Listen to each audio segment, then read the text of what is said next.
মধ্যে যে গোপন কোন একটা রহস্য আছে যেটা আমরা কেউ জানি না। আমারও না ইদানিং ওকে সন্দেহ হচ্ছে। বলেন তো মনির কাকা, ওর আসল কাহিনীটা কি? আমিও জানতে চাই।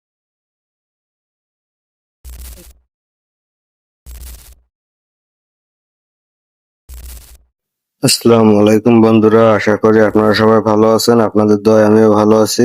বন্ধুরা, আপনারা ইতিমধ্যে দুনিয়া টাকার গোলাম নাটকের এপিসোড 3 দেখা কমপ্লিট করেছেন এবং আপনারা অধীর আগ্রহে বসে আছেন যে কখন এপিসোড 4 আসবে। তো আজকে আমরা সেই ব্যাপারে কথা বলবো যে কিভাবে আপনারা এপিসোড 4, 5 এবং 6 সবার আগে দেখতে পারবেন। তো কথা না বাড়িয়ে বন্ধুরা মূল ভিডিওটা শুরু করি।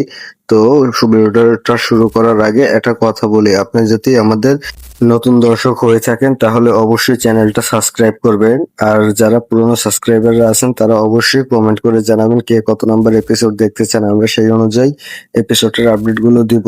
আর নতুন সাবস্ক্রাইবাররা তারা অবশ্যই জানেন যে আমরা নাটকগুলো সরাসরি আপলোড করতে পারি না, কারণ কপিরাইট ইস্যু থাকার কারণে নাটকগুলো আমরা ডাইরেক্ট আপলোড দিনে কিন্তু আমরা সন্ধ্যা 6টার সময় প্রতিদিন নাটকের এপিসোডগুলো আপলোড করে থাকি।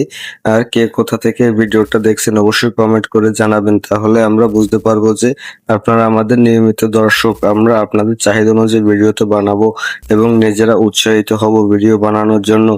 তো বন্ধুরা, কথা না বলে শুরু করি। আপনারা গত এপিসোড নাম্বার 3-এ দেখতে পান যে কিভাবে সেজান সে মনে করেন ইতে হলো গোলাম হলো, এই ব্যাপারে সম্পূর্ণ বিস্তারিত দেখা হলো। যখন থেকে ওই যে সেজানের বউর সাথে গোলামের দেখা হয় তখন গোলামকে সেজানের বউ সবকিছু বিস্তারিত বলে এবং সেজানের সাথে ওই সেজানের বউর বিবাহ সব কাহিনী বলে, কিন্তু গোলাম রেগে যায়। গোলাম বলে যে আপনাদের ভুল হচ্ছে, আমাকে আপনারা ফাও বিরক্ত করছেন, এই কথা বলে। কিন্তু আমরা লাস্টে দেখতে পাই এক বিশাল চমক, যে দেখতে পাই আমরা গিয়ে দেখা যায় যে যখন বিয়ে করে, বিয়ের পরে এসব কথা বলে, তখন এটা শুনে গোলাম খুবই রাগ করে এবং গোলাম বলে ভাই আমি তো সেজান না, আমার কাছে এইসব কথা শুনতে ভালো লাগবে না, আপনারা দয়া করে আমাকে চলে যেতে দিন, আমার জন্য বাড়িতে লোক অপেক্ষা করছে। এর ভিতরে বাড়িতে তার যে চাচা, বাড়ির কাজের লোক, সে এর ভিতরে সবাইকে ডাইকে বলে যে আমি গোলামের আসল পরিচয় জানি এবং গোলামের পরিচয় ফাঁস করে দেয়।